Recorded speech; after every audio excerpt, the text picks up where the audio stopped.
Mes chers compatriotes, je reviens à vous pour cette nouvelle vidéo, une série de vidéos que nous tournons. Nous avons pris cette initiative pour essayer de nous expliquer notre vision politique. Il y a nombreux qui se sont préoccupés, ils ont posé des questions du genre « c'est quoi ta vision politique? Quelle est ta vision politique ?» Alors j'ai pris cette initiative pour répondre à vos préoccupations en donnant des éléments, des aspects qui fondent ma vision politique pour le Congo.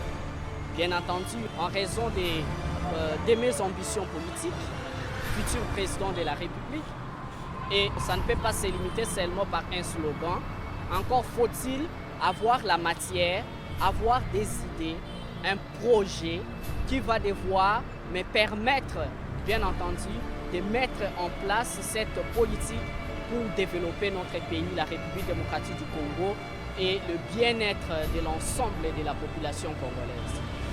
Alors, comme je vous avais dit l'autre fois, que je vais revenir pour enrichir le premier aspect que nous avons développé, qui parlait, bien entendu, de l'aspect réforme institutionnelle, aspect réduction de certaines institutions jugées moins importantes et la réduction des tailles de certaines d'autres institutions, également réduction des trains de vie de l'État.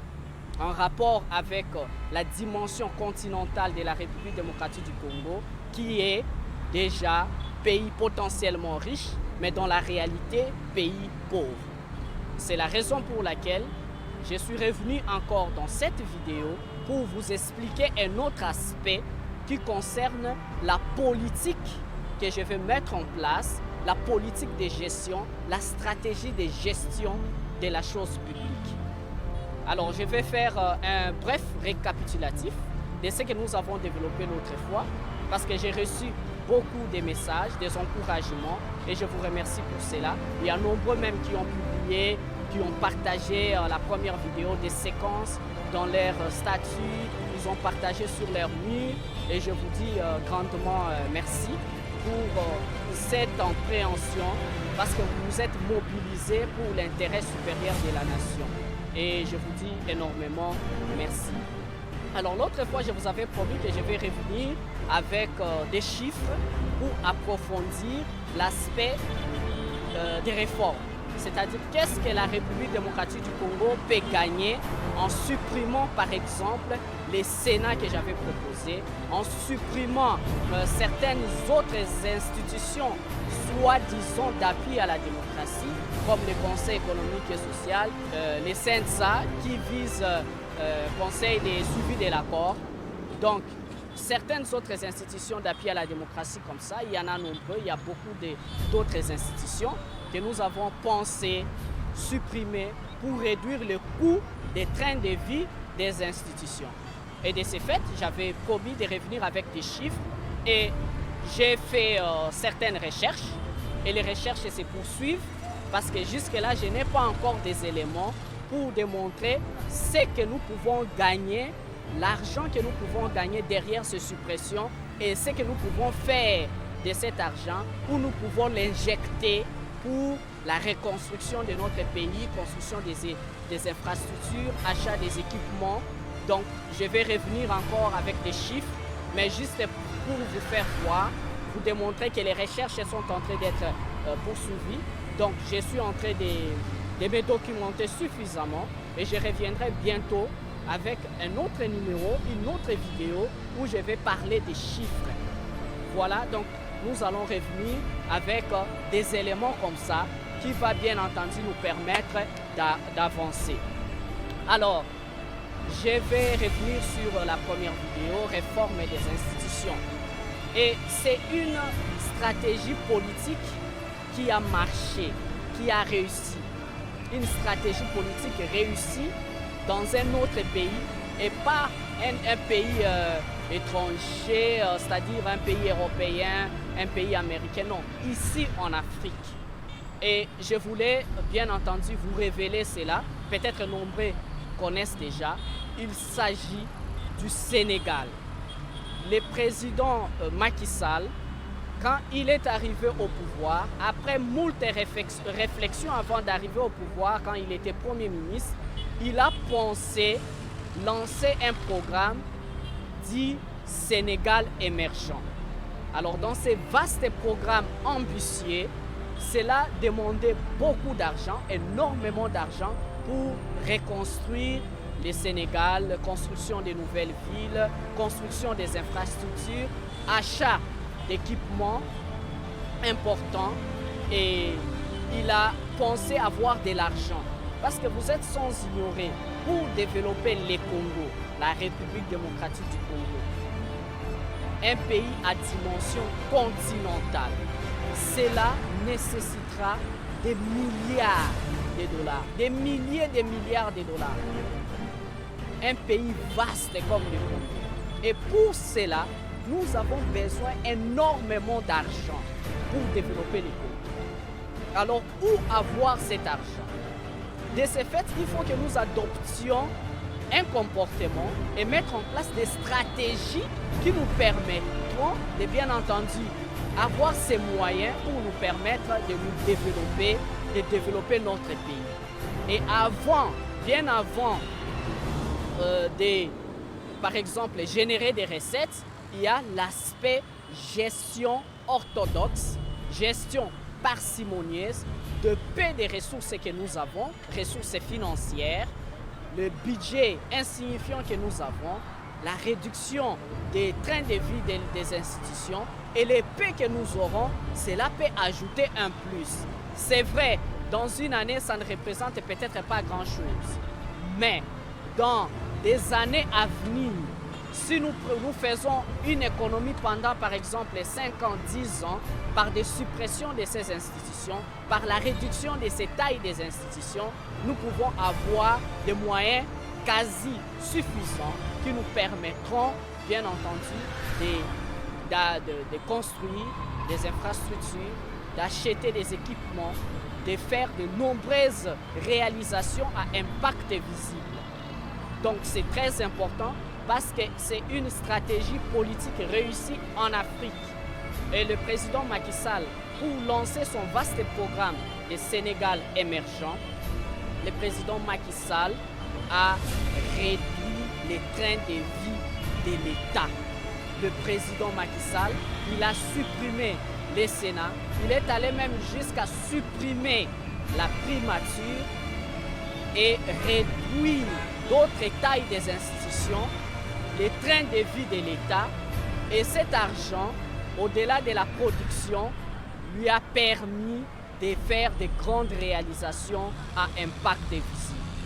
Et son vaste programme de dit Sénégal émergent, qui était axé par la production des infrastructures, la construction des infrastructures, il y avait également l'achat d'équipements, il y avait également la rénovation et même la création de nouvelles villes. Grâce à cet argent que Macky Sall, le président visionnaire Macky Sall, a pu avoir économisé derrière la suppression de la primature, derrière la suppression du Sénat, derrière la réduction des trains de vie de certaines autres institutions, cela lui a permis, pour le compte de la construction de nouvelles villes, il a construit la ville de Diagnadio.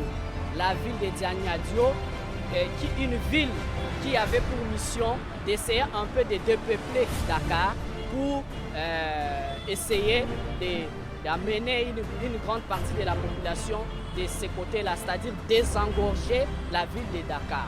Il a construit une nouvelle ville de Diamniadio, côté construction de nouvelles villes. Au-delà de la construction de nouvelles villes, il y a eu aussi la construction des infrastructures importantes. Il y a par exemple, il a construit l'aéroport, cela fait partie des équipements, l'aéroport international de Blaise Diagne, un aéroport construit dans des normes internationales, au standard international.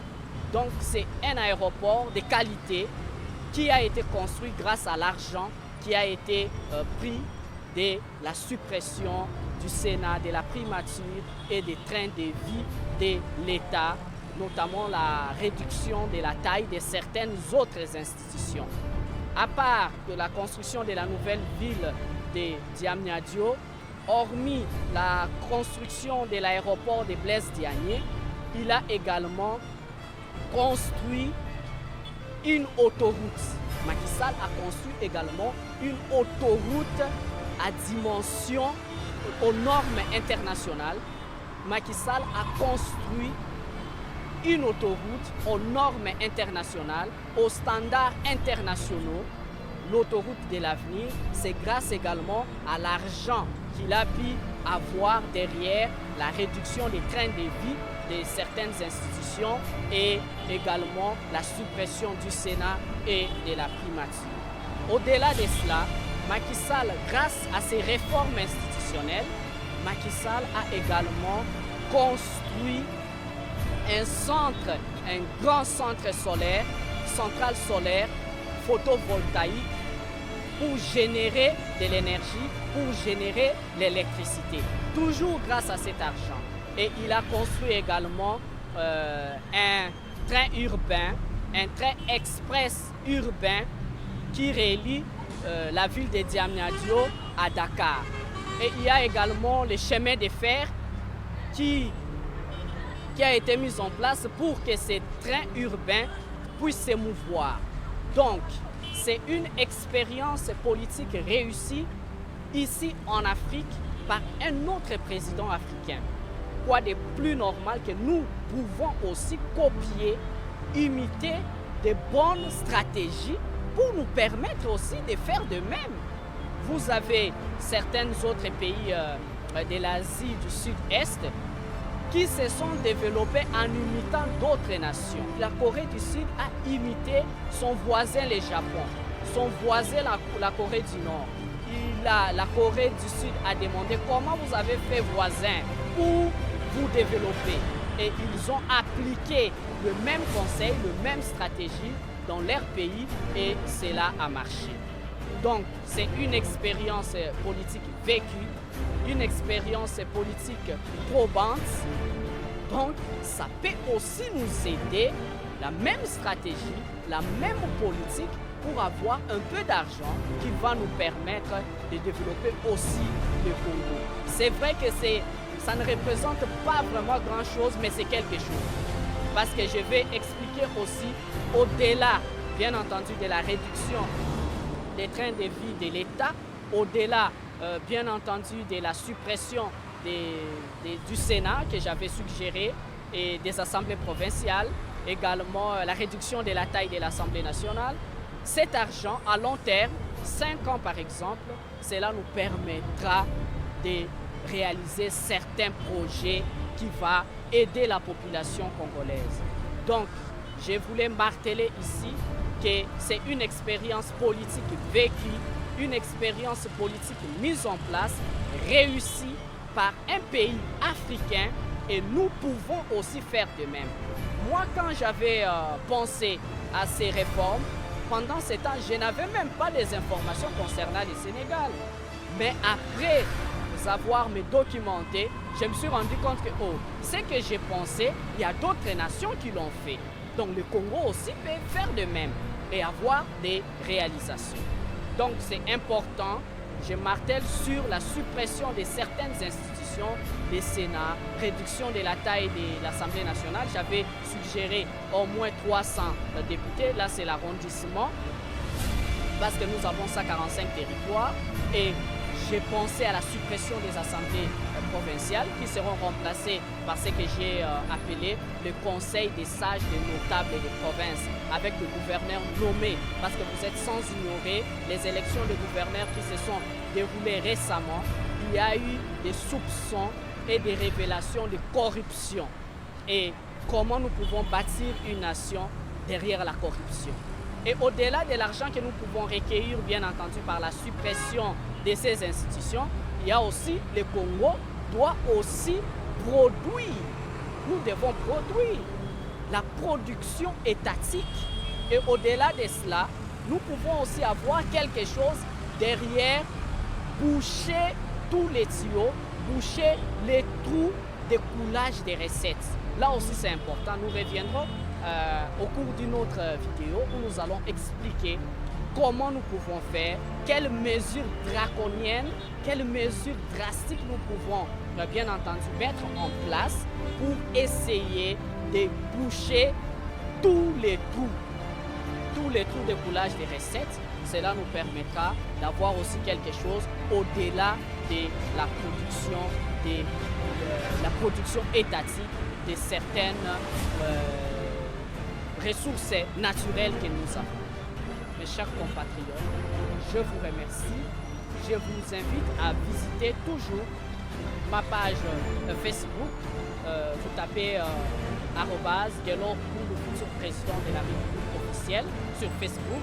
Abonnez-vous massivement, suivez cette vidéo et puis faites vos commentaires, donnez vos commentaires, vos idées, vos conseils, vos orientations. Nous en avons besoin. Nous allons revenir dans une prochaine vidéo. Un autre aspect que nous allons développer dans une prochaine vidéo et nous allons expliquer. Alors nous devons avoir espoir. Le Congo, gardons espoir. Parce qu'il y a de l'espoir pour ceux qui vivent. Parce que nous sommes en vie, parce que le Congo existe, un jour le Congo va se développer. Et le Congo ne va se développer qu'à travers l'un d'entre nos frères ou l'une d'entre nos filles du Congo que Dieu va susciter, qui va nous aider avec une vision. Parce que le Congo, il faut une vision politique, une vision ambitieuse pour développer le Congo. Et la population, nous devons faire confiance à ceux-là qui ont une vision, qui ont des idées pour développer le Congo. Nous devons soutenir, nous devons nous en approprier pour développer notre pays. Mes chers compatriotes, je vous remercie et que l'Éternel, Dieu Tout-Puissant, bénisse notre beau et cher pays, la République démocratique